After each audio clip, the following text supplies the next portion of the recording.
বিশাখাপত্তনমে Quinton ডিককের ঝড়ো সেঞ্চুরিও বাঁচাতে পারল না দক্ষিণ আফ্রিকাকে। পাল্টা সেঞ্চুরিতে জবাব দিলেন ভারতের তরুণ তুর্কি জাসিসি জয়সওয়াল।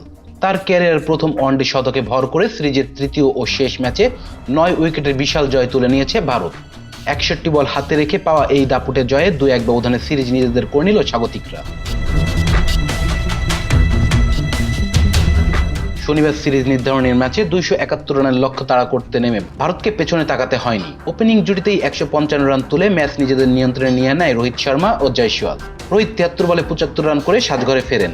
এরপর বিরাট কোহলিকে সঙ্গে নিয়ে বাকি কাজটা অনায়াসেই সারেন জাসিসি জয়সওয়াল। নিজের চতুর্থ ওয়ানডে খেলতে নেমেই সেঞ্চুরির দেখা পেলেন এই ভারতীয় ওপেনার। 121 বলে 12টি 4 ও 2টি ছক্কায় 116 রানের অপরাজিত থাকেন তিনি।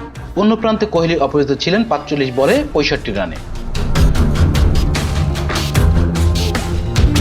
এর আগে টস ভাগ্য অবশেষে সহায় হয় ভারতের। দীর্ঘ 20 ম্যাচ পর টস জিতেন ভারতীয় অধিনায়ক লোকেশ রাহুল।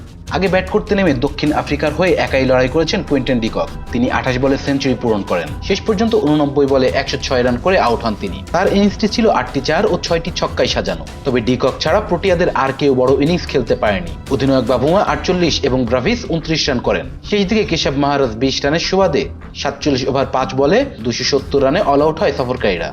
ভারতের হয়ে বল হাটে জ্বলে ওঠেন প্রসিদ্ধ কৃষ্ণা ও কুলদীপ যাদব। দুজনেই 4টি করে উইকেট শিকার করে দক্ষিণ আফ্রিকার বড় সংগ্রহ করতে দেননি। Rajan Islam, B sports.